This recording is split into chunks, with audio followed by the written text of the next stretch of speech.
अष्टमी की पौराणिक कथा। शौनक जी कहते हैं कि हे अति बुद्धिमान सूत जी, किस कर्म के कारण मनुष्य उस भवसागर को पार करके गौलोक में जाता है जिसे पार करना बहुत कठिन है।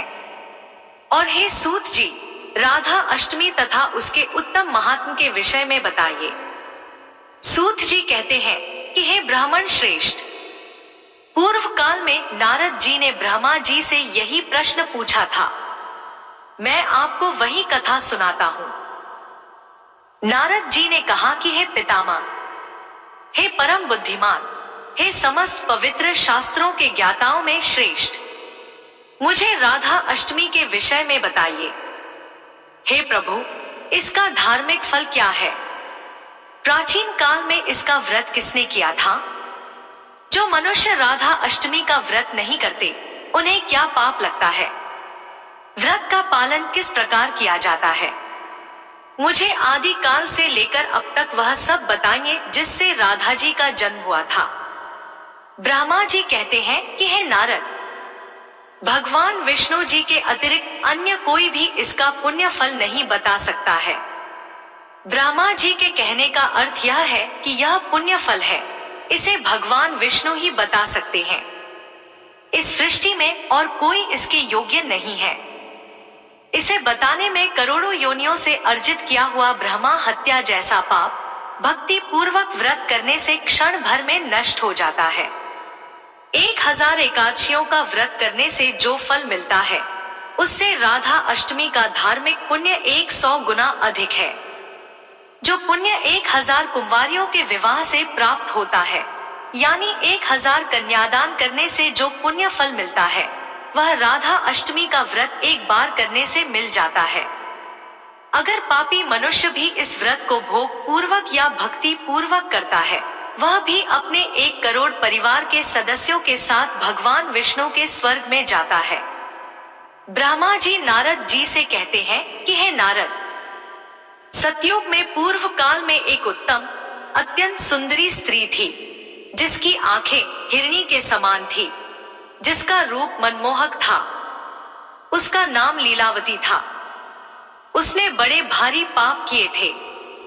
एक बार वह धन की लालसा में अपने नगर से निकलकर दूसरे नगर में चली गई। वहां उसने एक सुंदर मंदिर में बहुत से बुद्धिमान व्यक्तियों को राधा अष्टमी व्रत का पालन करते हुए देखा। वे लोग राधा की उत्तम मूर्ति की चंदन, पुष्प, धूप, दीप, वस्त्र और नाना प्रकार के फलों से भक्ति पूर्वक पूजा कर रहे थे। कुछ लोग गा रहे थे, नाच रहे थे, उत्तम स्तुति का पाठ कर रहे थे। कुछ लोग आनंद पूर्वक वीणा बजा रहे थे और ढोल बजा रहे थे। उन्हें इस प्रकार देखकर वह कौतूहल से भरकर उनके पास गई और उनसे विनम्रता पूर्वक पूछा। उसने कहा कि हे धर्मात्मा, आप लोग आनंद में भरकर क्या कर रहे हैं? पुण्य आत्माओं, मुझे बताओ। व्रत के पालन में तत्पर तथा दूसरों का उपकार करने में रुचि रखने वाले वे भक्तजन बोले कि आज वह अष्टमी आ गई है, जिस दिन राधा जी का जन्म हुआ था, अर्थात शुक्ल पक्ष की अष्टमी तिथि। हम लोग इसे सावधानी से कर रहे हैं।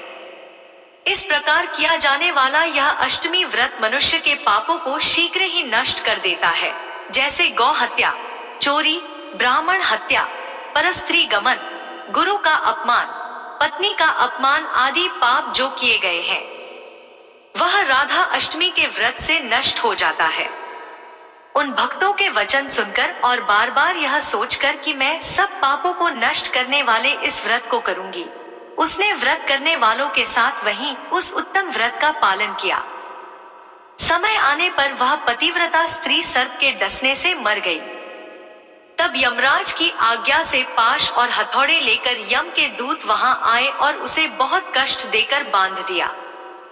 जब उन्होंने उसे यमलोक ले जाने का निश्चय किया, तब शंख और गदा धारण किए हुए भगवान विष्णु के दूत वहां आए।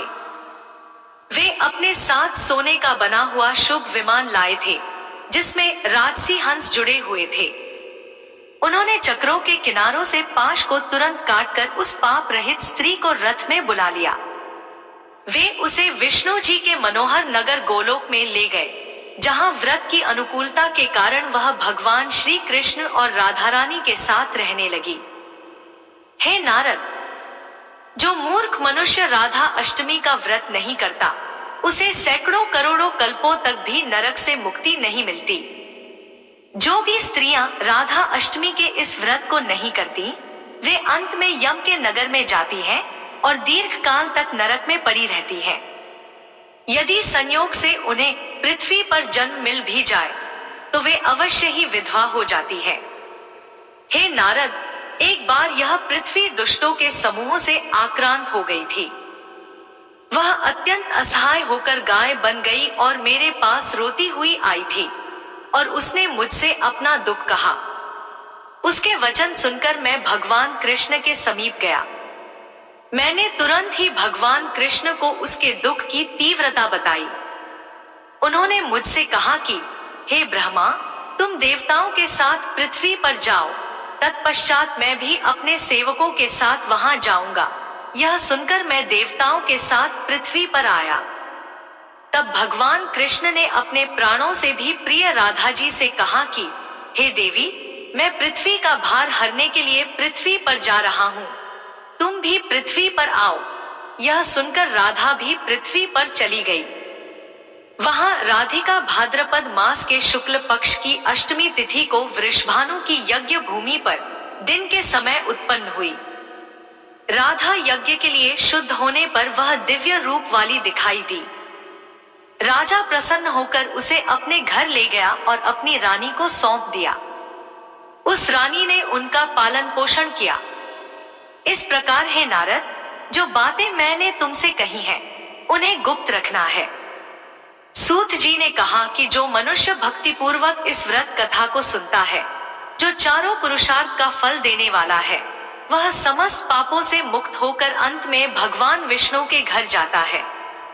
तो यह थी श्री राधा अष्टमी की व्रत कथा। यह महिमा भी है और कथा भी है। यह आपको पूजा के दिन भी सुनना है।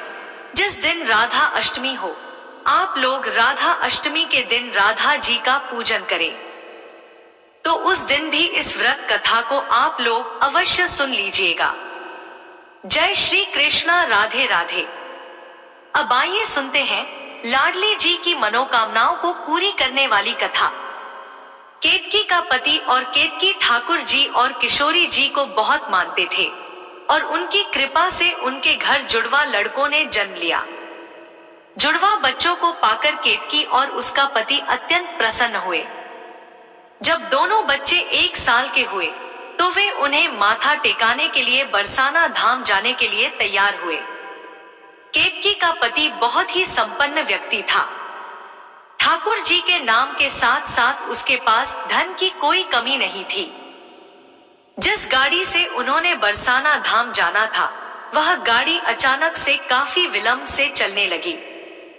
केतकी ने कहा कि अब हम घर नहीं जाएंगे, हमें तो जाना ही जाना है। तो केतकी के पति ने वहां पर कोई दूसरी गाड़ी, जो कि वातानुकूलित अर्थात उसमें एसी नहीं थी, उसी में बैठ गए। रात का समय था। केतकी और उसका पति उस गाड़ी में बैठकर बरसाना धाम को चल पड़े। केतकी अपने बच्चों को लेकर बैठी हुई थी। पास ही एक साधु महात्मा भी बरसाना धाम को जा रहे थे। जब रात को सब सो गए तो केतकी का एक बालक, जो कि घुटनों के बल चलना शुरू कर दिया था, ना जाने वह नींद में घुटनों के बल चलकर कब उस साधु महात्मा की झोली में जाकर सो गया। महात्मा को भी नहीं पता था कि कब बालक आकर उनकी झोली में सो गया, और इसके बारे में केतकी को भी कुछ पता नहीं चला, ना ही उसके पति को पता चला। जब सुबह हुई और बरसाना धाम आने वाला था तो साधु महात्मा उतर गए। लेकिन जब केतकी उतरने लगी तो उसने देखा कि उसका एक बालक नहीं है, तो वह बहुत घबरा गई। उसने अपने पति से कहा कि हमारे 2 बालकों में से एक बालक कहाँ गया। तो उसका पति भी बहुत घबरा गया। घबराहट के कारण वे इधर उधर भागने लगे, अपने बच्चे को खोजने लगे, लेकिन उन्हें अपना बच्चा कहीं नहीं मिला। केतकी का तो रो रो कर बुरा हाल हो गया। वह रो रो कर कह रही थी, किशोरी जी, ठाकुर जी, हम तो आपके दर्शन करने आए थे। अपने बालकों को आपके यहाँ माथा टिकाने आए थे, लेकिन यह क्या? मेरे दोनों बालकों में से एक बालक कहाँ चला गया? केतकी अपने बच्चे के वियोग में बार बार मूर्छित हो जा रही थी। उसका पति कभी बच्चे को संभालता तो कभी केतकी को। केतकी जब भी होश में आती अपने बच्चे के बारे में पूछती, लेकिन उसका बच्चा बहुत ढूंढने के बाद भी नहीं मिला। किशोरी जी की तो कुछ और ही इच्छा थी, क्योंकि उसका लालन पालन तो कहीं और लिखा हुआ था। केतकी निराश होकर अपने पति से बोली कि मैं अब दर्शन करने नहीं जाऊंगी। जब तक मेरा बच्चा मुझे नहीं मिल जाता तब तक मैं किशोरी जी और ठाकुर जी के दर्शन नहीं करूंगी। उसके पति ने उसे बहुत समझाया, लेकिन केतकी की ऐसी दुर्दशा देखकर वह भी उसे ज्यादा नहीं कह सका और वापस रोते बिलखते घर को आ गए। और उधर जब महात्मा ने बरसाना धाम जाकर अपने झोले को खोला तो उसमें एक बालक को देखकर वह हैरान हो गए कि यह मेरे झोले में बालक कहां से आ गया। वह इधर उधर बाहर निकलकर देखने लगे, लेकिन उस बालक के माता पिता के बारे में कुछ पता नहीं चला। अब थक हार कर महात्मा ने उसे किशोरी जी का बालक समझकर अपने पास ही रख लिया। वह महात्मा किशोरी जी का अनन्य भक्त था। वह हर रोज लाडली जी के मंदिर की खूब सेवा किया करता था। वहां किशोरी जी के वस्त्रों को व्यवस्थित करता, किशोरी जी के मंदिर की बुहारी करता और साथ साथ में बालक को भी ले जाता। धीरे धीरे बालक में भी उस साधु के संस्कार आने शुरू हो गए। सब काम करने के बाद वह बालक और महात्मा मधुकरी मांगकर अपना पेट भरते। अब धीरे धीरे बालक बड़ा होने लगा और किशोरी जी की सेवा करते।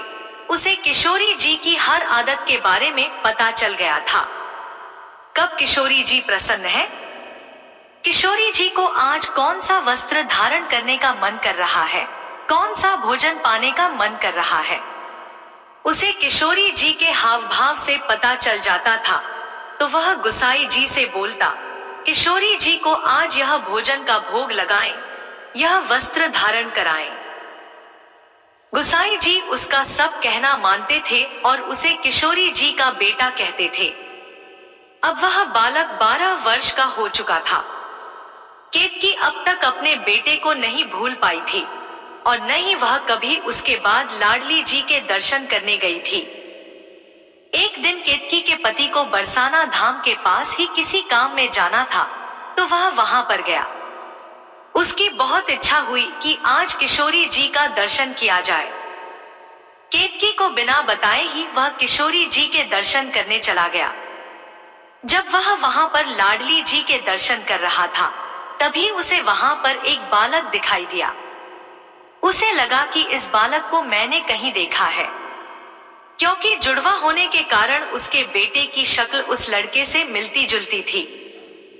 उस लड़के को इतनी लगन से किशोरी जी की सेवा करते देखकर केतकी का पति मन ही मन बहुत प्रसन्न हो रहा था कि इस लड़के में किशोरी जी के प्रति कितनी श्रद्धा है, कितने अच्छे संस्कार इसके माता पिता ने इस बालक को दिए हैं।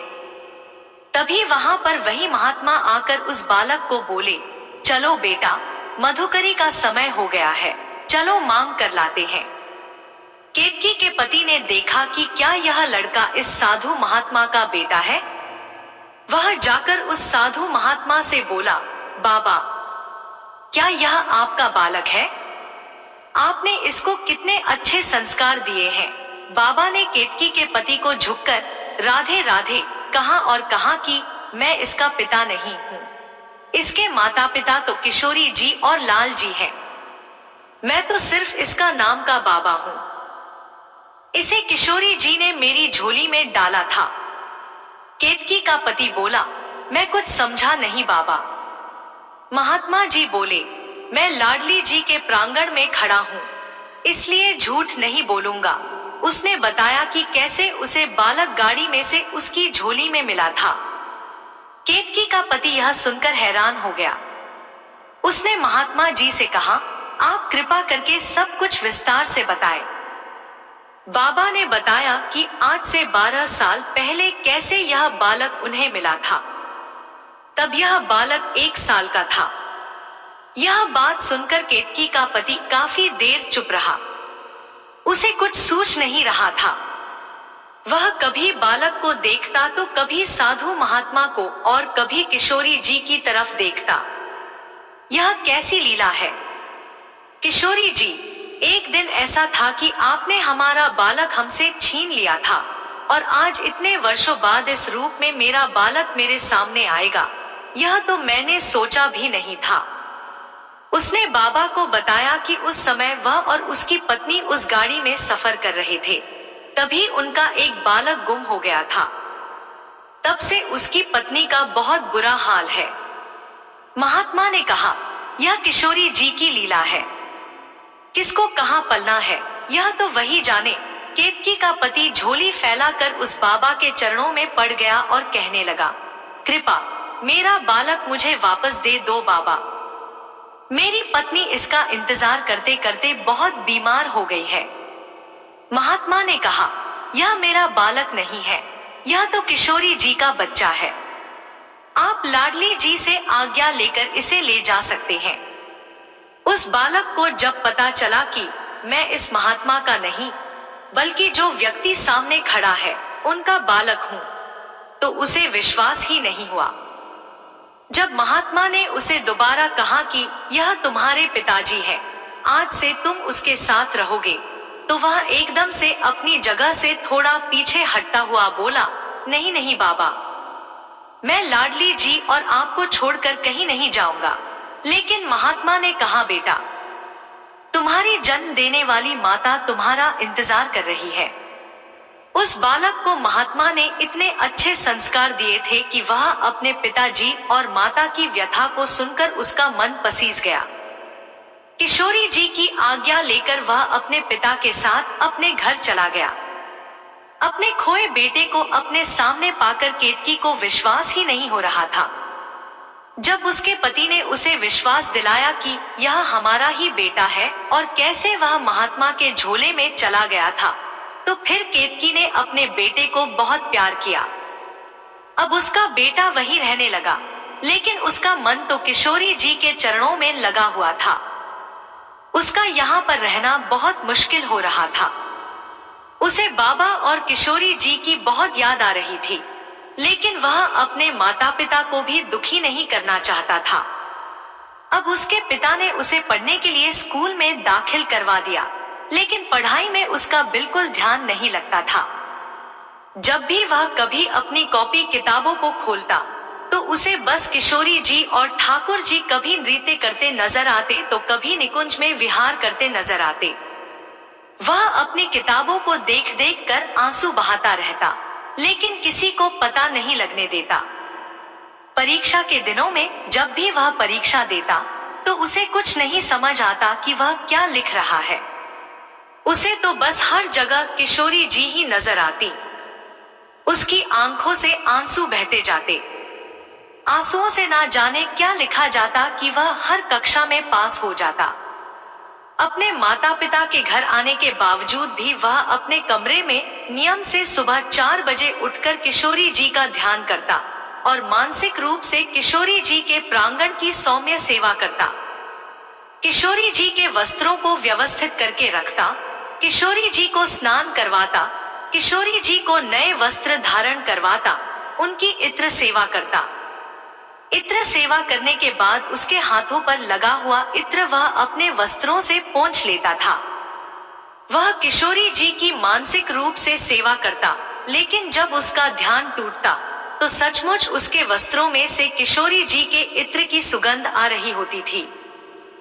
लेकिन उसने कभी भी इसके बारे में किसी को कुछ नहीं बताया था। उसके माता पिता कई बार पूछते कि बेटा, तुम्हारे वस्त्रों में से कैसी सुगंध आती है, लेकिन वह मौन रहता, कुछ नहीं बोलता। केतकी अपने दोनों बेटों को पाकर बहुत खुश थी। अब वह चाहती थी कि वह जाकर किशोरी जी का धन्यवाद करके आए। एक दिन उसने अपने पति से कहा, चलो बरसाना धाम चलते हैं, तो उसके पति ने जल्दी से हामी भर दी। केतकी अपने दोनों बेटों को लेकर बरसाना धाम गई। बरसाना धाम पहुंचने पर जब वह निज महल में पहुंचे, तो वहां के गुसाई भागे भागे उस लड़के के पास आए और बोले, लल्ला, जब से तुम गए हो किशोरी जी के मुख पर अजीब सी उदासी थी। आज तुम्हारे आते ही देखो किशोरी जी का चेहरा कितनी अच्छी मुस्कान कर रहा है। आज तो किशोरी जी को प्रसन्न देखकर लाल जी भी कितने प्रसन्न है। तभी वहां पर महात्मा जी भी आ गए और उस बालक को अपने गले से लगाकर बोले, अरे बेटा, जब से तुम गए हो तब से किशोरी जी रोज मेरे सपनों में आती है और मुझे रोज ताना देती है कि मेरे बालक को कहां भेज दिया। यह सुनकर केतकी और उसके पति एकदम से हैरान हो गए। तभी गुसाई जी ने उस बालक को बताया कि जो तुम रोज सेवा करते थे, ना जाने किशोरी जी की वह सेवा हर रोज कैसे अपने आप ही हो जाती थी। उनके कपड़े हमें बिल्कुल सही ढंग से व्यवस्थित रूप में पड़े मिलते थे।